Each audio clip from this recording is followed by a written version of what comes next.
Salut, c'est la Crotique, et aujourd'hui on parle de Le Bon, la Brute et le Cinglé. Sorti en 2008, réalisé et coécrit par Kim Ji-woon, que vous connaissez probablement plus pour J'ai rencontré le diable, Deux sœurs ou encore Ilang, la brigade des loups, que pour le film dont je vous parlais aujourd'hui. Il s'agit donc d'un film sud-coréen, tout comme Along with the Gods, d'action-aventure, tout comme Along with the Gods, mais qui prend cette fois le pari d'être un western dans la trempe des westerns spaghetti du cinéma américain, tout en y insufflant une bonne grosse dose de modernité en dynamitant la réalisation et en relocalisant l'action en Mandchourie dans les années 30. Ça vous semble un pari intenable ? Laissez-moi vous dire que vous vous méprenez avec fracas. Le Bon, la Brute et le Cinglé, loin d'être une parodie ou un simple pastiche, est un grand film de divertissement et, à l'image de Along with the Gods, un de mes blockbusters préférés. Film de 2h10, générique inclus, Le Bon, la Brute et le Cinglé nous raconte l'histoire de trois personnages, le voleur Tego, le tueur Chang-yi et le chasseur de primes Do-won, tous trois à la poursuite d'une carte menant à un trésor enfoui dans le désert. Voilà. Dans les grandes lignes, c'est tout le scénario. Et même si se greffera à l'histoire une sombre affaire de tueur impitoyable à l'identité inconnue mais soupçonnée, ce ne serait pas très honnête de vous vendre le film sur son scénario. C'est une course au MacGuffin pendant une bonne partie de l'aventure, et il n'en faut pas vraiment plus au film pour nous étaler sa proposition, à savoir renouveler le western à sa manière. Ou plutôt renouveler la manière de filmer le western. Le Bon, la Brute et le Cinglé regorge d'idées de mise en scène pour raconter son histoire non pas avec des mots, mais avec la caméra. En un plan au tout début, le film nous dit qu'il va fourmiller de détails malins au service d'un rythme à tomber à la renverse. Plan sur le train qui roule, la caméra le rattrape, entre par à la cheminée tel le Père Noël, et suit un vendeur de friandises qui traverse tout le train, toujours en un plan. Ça expose le premier décor avec grande efficacité, ça pose le cadre, notamment du désert et de l'invasion japonaise. Je rappelle qu'on est en Mandchourie dans les années 30, donc quand quelqu'un débarque avec son drapeau écrit « Vive la Corée libre », il se fait tabasser par des gardes, et surtout, il met en place la rencontre avec deux des personnages principaux sans qu'on s'en rende compte tout de suite. Le premier, on le croise juste là, et on ne se rend compte que c'était lui qu'au second visionnage, et le second, c'est celui qu'on suit depuis le bout du train et qui se fait passer pour le vendeur de friandises. Le plan se conclut par ce dernier qui sort ses flingues et abat les gardes, qui se retourne, zoom sur son visage, le personnage est présenté, le plan peut couper. C'est brillant. La musique de son côté, composée entre autres par Dal Paran, qui a notamment bossé sur Love Exposure de Sonotion et A Bittersweet Life de Kim Ji-woon, c'est par exemple, est parfaitement dans le ton avec des trompettes, des cordes et du chant, bref, c'est du mariachi.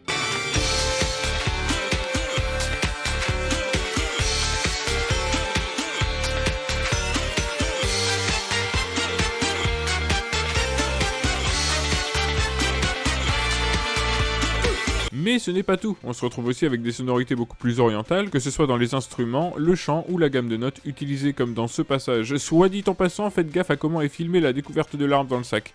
Ouvrez vos yeux et vos oreilles.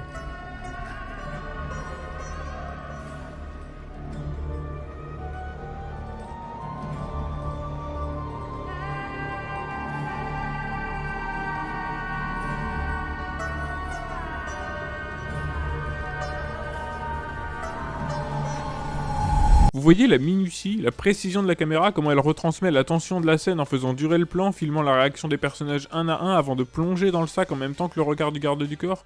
Et quasiment tout le film est comme ça. Si, quasiment, parce que je trouve quand même qu'il y a un léger ventre mou durant l'acte 2, où on est un brin moins captivé que sur tout le reste du long métrage. Mais vu comme il se rattrape avec le premier et le troisième acte, bon, je pense que ça va. Rien que l'intro à elle toute seule est un argument pour regarder le film. De toute façon, toute la scène du train est parfaite. Il n'y a pas un plan de travers, c'est une des meilleures scènes d'introduction que j'ai pu voir dans un film à gros budget, très clairement. On n'a pas du tout l'habitude de voir ça filmé de cette manière dans le cinéma américain. Et qu'est-ce que c'est bon ?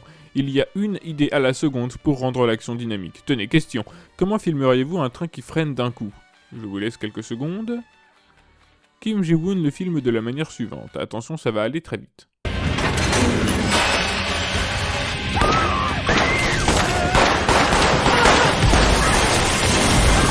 Est-ce que vous réalisez tout ce dont vous avez été témoin en l'espace de quelques secondes ?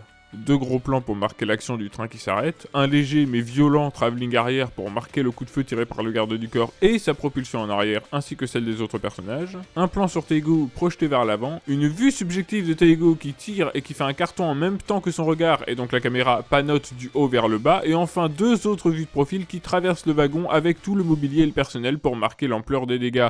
Tout cela en 7 secondes. Au premier visionnage, évidemment, on ne remarquera pas tout ça. Et c'est précisément ce que j'entends par des détails de réalisation distillés partout dans le film. Dans Le Bon, la Brute et le Cinglé, la caméra est virtuose. Qu'elle soit précise comme vue jusque-là ou brouillonne pour illustrer la panique des passagers quand le train se fait envahir, elle se fait toujours remarquer.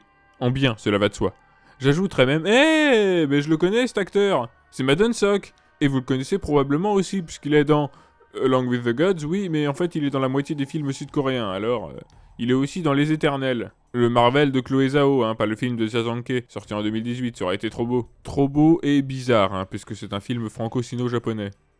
Mais c'est l'occasion parfaite de parler un peu des acteurs. Tiens, le bon est campé par Jang Woo-sung, qui a joué dans Ilang, la Brigade des Loups, toujours de Kim Ji-woon, et dans d'autres films que je n'ai pas vus. Chang-yi, la brute, est incarnée par Lee Byung-hun, qui a évidemment joué dans Joint Security Area de Park Chan-wook, dans A Bittersweet Life et J'ai rencontré le diable, mais aussi dans le G.I. Joe de Steven Sommers, un film complètement con avec une scène d'action à Paris juste démente, ou encore dans Terminator Genesis, parce que parfois il faut manger. Enfin, Taego est interprété par Song Kang-ho, qui a lui aussi joué dans JSA de Park Chan-wook, dans Mr. Vengeance de Park Chan-wook, dans Lady Vengeance de Park Chan-wook, dans Thirst de Park Chan-wook, mais aussi dans Memories of Murder de Bong Joon-ho, The Host de Bong Joon-ho, Snowpiercer de Bong Joon-ho, Parasite de Bong Joon-ho, mais aussi The Quiet Family de Kim Ji-woon, Full King de Kim Ji-woon, The Edge of Shadow de Kim Ji-woon et tiens, Le Bon, la Brute et le Cinglé de Kim Ji-woon.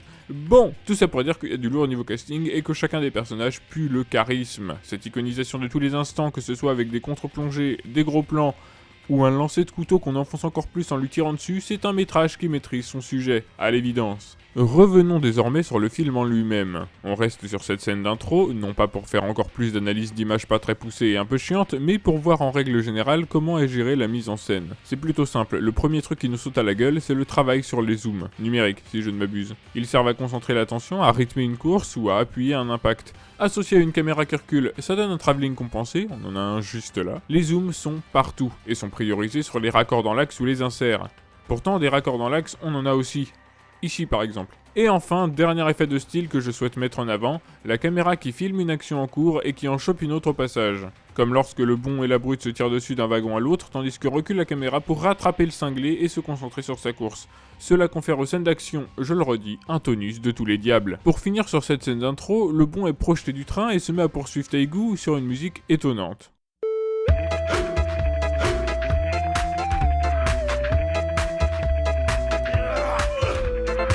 Un petit synthé un poil ridicule, des cris pour l'accompagner et une basse amusante.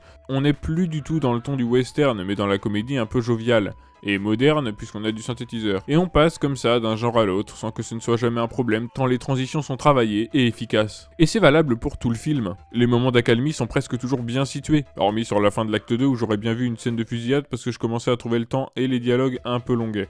Les dialogues, tiens, c'est globalement réussi, mais il n'y a pas de quoi grimper au rideau. On est plus dans le fonctionnel qu'autre chose, ce qui occasionne, lorsque c'est maintenu trop longtemps, des longueurs. On peut d'ailleurs sortir le même discours à propos des décors, c'est-à-dire qu'ils existent pour servir la mise en scène. Ils ne sont pas pensés pour en mettre plein la vue à chaque minute, même s'il y a de très jolis plans, notamment dans le désert, qui profitent d'un espace gigantesque. Puis moi j'adore les étendues désertiques. Du coup attention, loin de moi l'idée d'en faire un défaut, je suis même plutôt d'avis que c'est une bonne chose, puisque c'est avant tout la mise en scène qui raconte l'histoire dans le film. Essayez de regarder en VO en coupant les sous-titres, on comprend très bien où l'histoire nous emmène, même sans parler un mot de coréen. Et puis il faut bien l'admettre, le film n'est jamais aussi plaisant que dans ses scènes d'action. Je vantais sans vergogne les mérites de la première scène, celle du train, mais il y a aussi celle de la taverne qui vend du rêve. Beaucoup plus courte, elle contient quand même des plans qui filment quelque chose pour filmer autre chose, des vues de profil, des plans zénithaux, c'est-à-dire en vue de dessus, et bien sûr des zooms, plein de zooms. Avant de parler de la scène du marché qui, là encore, met la barre très haut en termes de captation vidéo de fusillade, un petit mot sur la VF qui me pose problème. Elle est de très bonne qualité, là n'est pas le souci. En fait, c'est une très bonne VF qui a fait ce qu'elle a pu avec les différentes langues. Dans notre version, tout le monde parle français, alors qu'il est censé y avoir des problèmes de compréhension dus à la barrière de la langue entre coréen, chinois et japonais en VO. Encore, si c'était accessoire, bon bah ok, ça fait partie du travail d'adaptation après tout. Mais là, le fait est que ça jette à la trappe un pan entier du propos du film sur l'invasion japonaise. Et là tout de suite, difficile de se placer. C'est comme pour la VF de Inglourious Basterds. Il est dur de s'en contenter lorsque le film est construit autour des échanges et de la langue. C'est le gros défaut de cette localisation. Et je peux croire sans mal que les traducteurs ont fait comme ils ont pu. D'aucuns me diront que ça va, ça reste un film de divertissement, on peut en faire fi. Mais, bah certes, ça ne pourrit pas non plus l'œuvre, faut pas déconner, mais ça lui retire une dimension plutôt chouette. Après, en tant que tel, la VF est trop bien, hein, je l'adore. Bien, la scène du marché, l'occasion pour le film d'exploiter d'autant plus les hauteurs. On avait bien une recherche des 3 dimensions dans les 2 scènes précédentes, mais c'est vraiment avec le décor du marché que les fusillades s'envolent. Littéralement, regardez ça. The One survole tout le terrain de jeu, si je puis dire, avec une aisance rare due au fait qu'il est accroché à des câbles. Ça donne une scène ultra péchue qui renouvelle superbement l'intérêt qu'on peut porter à l'action, et on a toujours droit à nos jolis petits zooms qui font tout le sel du film. Je pense qu'on peut le dire à ce stade. Et puis, regardez-moi ce plan, il est trop génial! Probablement mon préféré du film. La manière dont, une fois de plus, Kim Ji-woon filme le bond sur le toit pour l'accompagner dans son saut et son atterrissage, mais poursuivre sur sa lancée et choper la brute au passage, c'est purement jouissif comme tout s'enchaîne. J'aime ce film, putain! Et pourtant, c'est après cette scène qu'on entre dans le ventre mou qui dure environ 20-30 minutes. Ouais, ça fait beaucoup, je sais. Mais comme je le disais plus tôt, tout le reste du film excuse ce moment qui reste dommageable malgré tout. Et puis après ça, bonne mère, vous n'êtes pas prêts. Je sais pas pourquoi j'ai dit ça. Vous vous souvenez quand je parlais de l'invasion japonaise? Eh bien, autant c'était une toile de fond jusque-là, autant elle devient on ne peut plus concrète une fois que l'armée se met à la poursuite de la carte aussi. Et alors là... Question. Quand on ne peut plus améliorer la réal tellement elle est au top, qu'est-ce qu'on fait? Eh bien, on met tout le budget dans les trucs qui pètent, pardi. Vous aviez peur que la fin soit anticlimatique par rapport à la scène du début? Rassurez-vous, la course-poursuite de la fin est absolument dantesque. On commence par le cinglé qui est poursuivi par la tribu locale, puis interviennent les hommes de Changi et Changi lui-même qui tirent d'abord sur Taegu avant de diriger leurs tirs sur les autres poursuivants. Entre ensuite en scène l'armée japonaise et sa cavalerie qui canardent globalement tout le monde, et c'est déjà assez grandiose comme ça. Mais c'est pas fini, parce que font alors leur apparition les camions et les jeeps munis de mitrailleuses, et ça se met à méchamment tirer dans le tas, jusqu'à ce qu'apparaisse, oui parce que c'est pas fini, le bon qui remonte le courant en éliminant au passage un paquet de soldats, et alors là rien ne va plus, on part sur des putains de bombardements, au secours cette scène ne s'arrête jamais. Et puis alors la musique est formidable, vraiment cette scène est fantastique. Ce qu'on perd en idée de mise en scène et en subtilité de montage, on le gagne clairement en démesure. La scène dure 15 minutes. 15 minutes. 15 minutes de course-poursuite dans un film de 2h10. Vous rendez-vous compte d'à quel point 15 minutes c'est énorme? On troque ensuite les véhicules pour de la course à pied jusqu'à arriver au point de non-retour, et vous vous en doutiez, le film se conclut sur une impasse mexicaine, dont je ne dévoilerai pas l'issue, rassurez-vous. Et alors là, gros plan, travelling compensé, ça y va de tous les effets de style possibles jusqu'à ce que chacun dégaine, et... j'ai dit que je n'en disais pas plus. Je n'affirmerai qu'une seule chose, la fin est digne de l'aventure menée jusque-là. Et il est temps de conclure. Le Bon, la Brute et le Cinglé est un film bourré d'idées de mise en scène, de montage, de cadrage, avec un amour du zoom qui ne tombe jamais dans le kitsch, au contraire même puisqu'il dynamite complètement l'action en proposant un bal parfaitement chorégraphié et particulièrement bien filmé. Bien sûr, ce long métrage n'est pas exempt de défauts, j'en ai cité plusieurs, et vous en trouverez peut-être aussi de votre côté. Mais ce sont clairement les qualités qui surnagent. Les acteurs, la musique, la réal, les scènes d'action, les personnages, tout cela s'accorde pour livrer une production cinématographique à gros budget de haute volée. Pas des plus profonds, mais diablement intelligents, et je ne lui en demandais même pas tant. C'est épatant. Regardez Le Bon, la Brute et le Cinglé. Il est disponible avec sous-titres anglais sur YouTube, je crois qu'il est sur Salto, et sinon vous trouverez bien un autre moyen de le voir. Mon temps de parole est écoulé, depuis 10 minutes à peu près, et j'espère vous avoir donné envie de voir ce film, j'espère que vous l'apprécierez autant que moi, et j'espère que vous me ferez vos retours sur le film et sur ma vidéo. C'était La Croûtique, salut.